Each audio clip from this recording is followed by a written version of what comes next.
Ele vai falar de condutores e capacitores, tá? Na verdade, eu vou falar primeiro do que são condutores e isolantes. Digamos que eu tenho aqui um isolante e eu tenho aqui um condutor. Então você aplica um campo externo, digamos um campo elétrico, em ambos os casos. No isolante, o que acontece é que devido à presença do campo elétrico, a matéria vai se polarizar. Então, por exemplo, imagina que eu tenho átomos ou moléculas que têm uma simetria esférica. Se você impôs um campo, então você vai polarizar esse material, fazendo com que eu tenha algo parecido com um elipsoide, onde aqui eu vou ter cargas negativas e aqui cargas positivas. No entanto, as cargas não se separam, tá? Elas apenas polarizam. Então o isolante ele vai ficar polarizado dessa forma aqui. Então você repara que quando você polariza a matéria, eu tenho aqui nessa face cargas de um certo sinal, mas cargas ligadas, na verdade, né? E aqui nessa face, cargas de um outro sinal. Se eu desligo esse campo elétrico, o que acontece é que a matéria volta a ter a sua simetria original. Ela volta a ter a sua configuração original. Essas cargas não têm mobilidade alguma, né? Então eu digo, a matéria apenas se polariza frente a um campo externo. Se eu tenho um metal, um condutor em geral, o que acontece é que as cargas têm mobilidade. É como se, por exemplo, o orbital de um elétron fosse toda a superfície do condutor. Ele pode se mover à vontade. Então, ao aplicar um campo elétrico, o que acontece é que cargas negativas se acumulam de um lado e cargas positivas se acumulam do outro lado. Não que as cargas positivas tenham mobilidade, não. Eu tenho uma rede, né, onde os núcleos são positivos e quem pode se mover são os elétrons de valência. Então, os elétrons se movem, ocupam essa posição e aqui vai ficar com déficit de elétrons, portanto positivo. Se você olhar apenas a matéria polarizada, você percebe que aqui também se estabeleceu um campo devido a essa polarização, né? Um campo que eu vou chamar de E'. No entanto, o campo total aqui dentro não é o E', é a superposição de E com E'. E sabe quanto é que dá isso? No caso de um condutor, vai dar zero, vai dar exatamente zero, né? Se você somar E com E', você vai ter um resultado que diz que o campo dentro de um condutor é sempre igual a zero. E o motivo disso não é muito complicado não, porque uma hora eu devo ter equilíbrio eletrostático. Se eu tivesse campo lá dentro, como eu tenho cargas livres, eu teria movimento de cargas livres. Só que esse movimento vai cessar uma certa hora. Então, vai cessar quando? Quando eu tiver o campo nulo aqui dentro. Tá? Então, essa é uma peculiaridade dos condutores. As cargas num condutor se arranjam sempre no sentido a manter o campo elétrico zero dentro dele, nulo dentro dele. Né? Então, por exemplo, eu pego aqui um condutor e aproximo um bastão eletrizado, um campo externo, né? Então, aqui eu vou ter acúmulo de cargas, aqui déficit de elétrons, sempre no sentido a manter o campo nulo aqui dentro. Eu posso mover esse bastão quanto for, as cargas se rearranjam sempre a manter o campo elétrico aqui dentro igual a zero.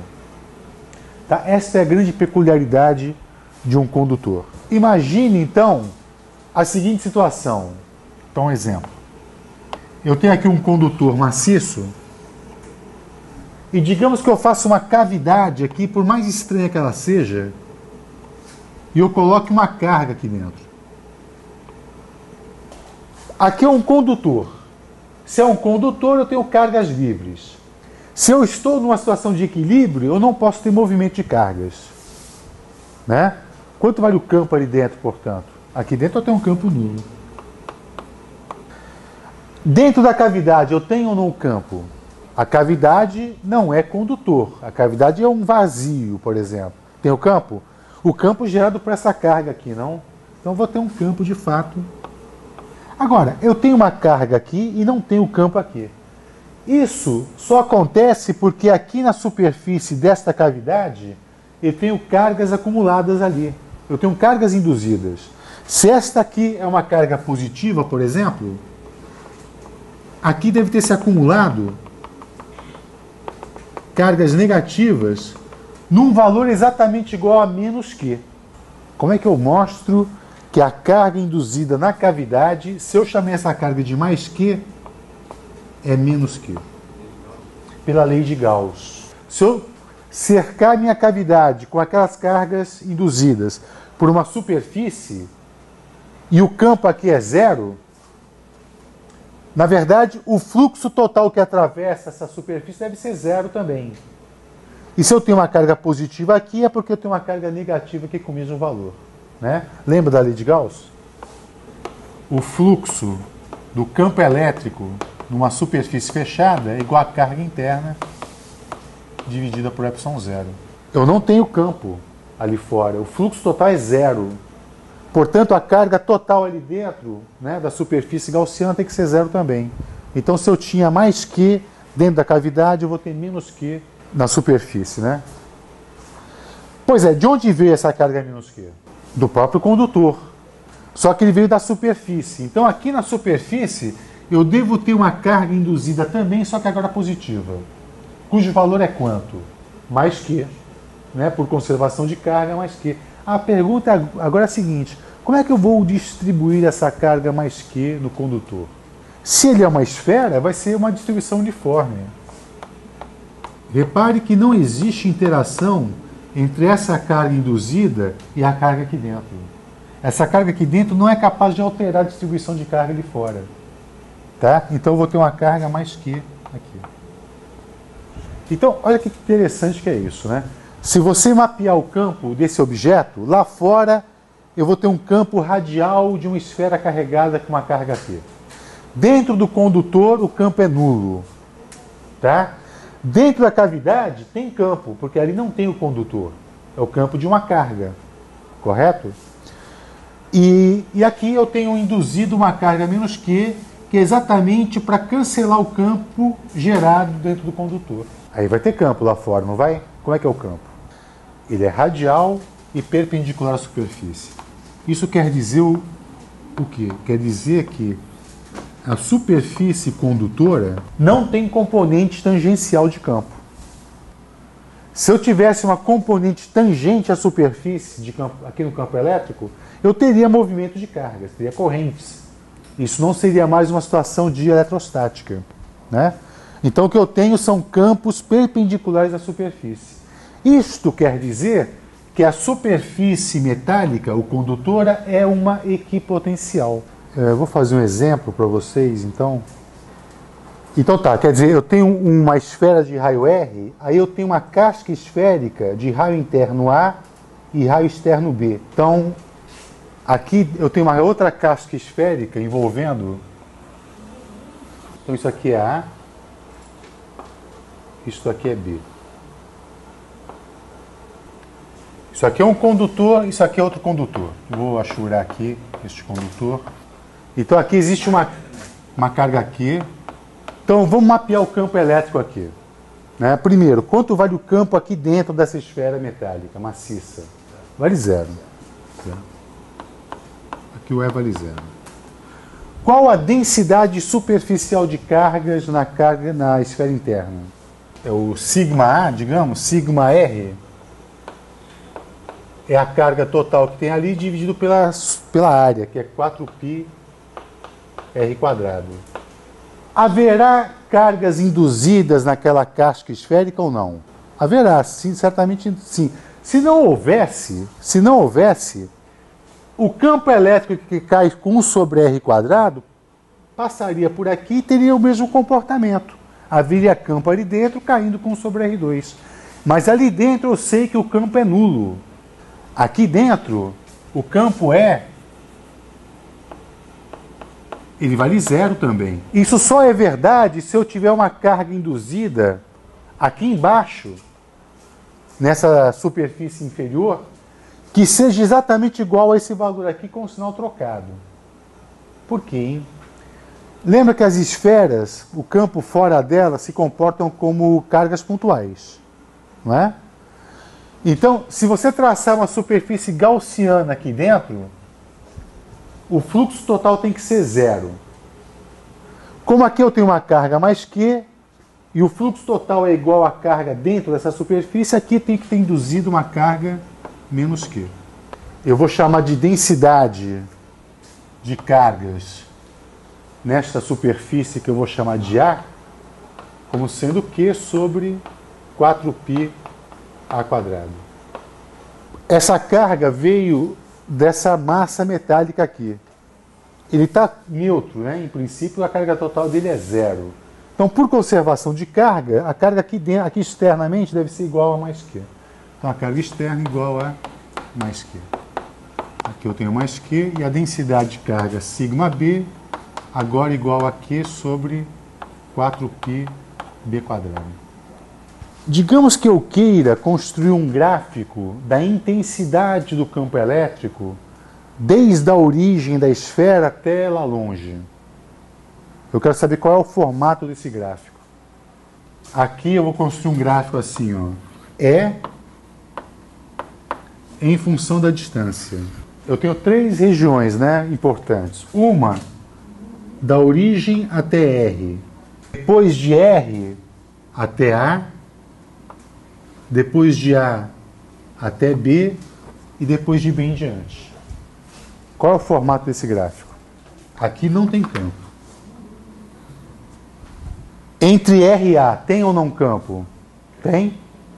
E como é que é o comportamento desse campo? Ele cai com 1 sobre R2. Então, daqui para cá, eu tenho um campo que cai com 1 sobre R2. De A até B, zero de novo. Zero de novo. E de B em diante, dando continuidade a essa curva aqui. Eu teria que dar continuidade a essa curva aqui, alguma coisa assim, né? Digamos. Né? Entendeu o que eu quis dizer aqui, né? Aqui, o campo foi a zero porque eu coloquei um condutor ali. Então, determinar o potencial na origem. E aí, como é que você faria esse problema? Aplica a definição de potencial, né? Qual a definição de potencial? Vendo um ponto R qualquer, como é que a gente definiu? Adotando a referência lá longe, lá no infinito. Então, a menos a integral de infinito até R de E escalar dl. Só que aqui o R é a origem, não é? Então, eu vou escrever assim. O potencial na origem é igual a menos a integral de infinito até a origem de E dl. Vem cá, eu posso inverter os extremos de integração trocando o sinal? Pode, né? Então isso aqui é a integral da origem até o infinito de E escalar dl. E lembra, o campo é radial, né? O dl que tem componentes radial e θ e φ, só a componente radial é que contribui. E tem regiões onde o campo é zero. Então eu vou fazer o seguinte, eu vou escrever essa integral por regiões. Vou escrever assim, o potencial na origem é igual. Eu tenho uma região que vai de 0 até R, de EdL, mais uma região que vai de R até A, não é isso? De EdL, mais uma região que vai de A até B,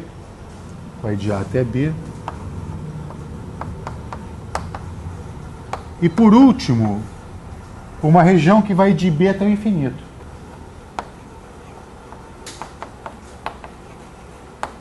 Existem regiões onde o campo é nulo. Por exemplo, de 0 a R o campo é zero. Então essa integral aqui vai dar zero. Onde mais o campo é nulo? A e B. Então esse termo aqui também vai dar zero. Isso aqui vai ser Q sobre 4πε0 que multiplica. Nesta integral eu tenho integral de 1 sobre R2 dr. É menos 1 sobre R, não? Então eu vou ter menos 1 sobre R desde R até A. De R até A. Mais. Idem aqui. Isso aqui também é uma integração que vai me dar menos 1 sobre R. Só que agora desde B até o infinito. Então o potencial na origem, Q sobre 4π ε0, eu tenho menos 1 sobre A mais 1 sobre R. Então, 1 sobre R menos 1 sobre A. Aqui eu tenho 0 mais 1 sobre B. Mais 1 sobre B. Pronto, esse é o potencial na origem. Ele vai pegar agora e aterrar esse cara aqui, ó. O potencial de referência agora é a Terra, né? Vão subir elétrons para a esfera. E o que vai acontecer com a carga total? Vai ser 0.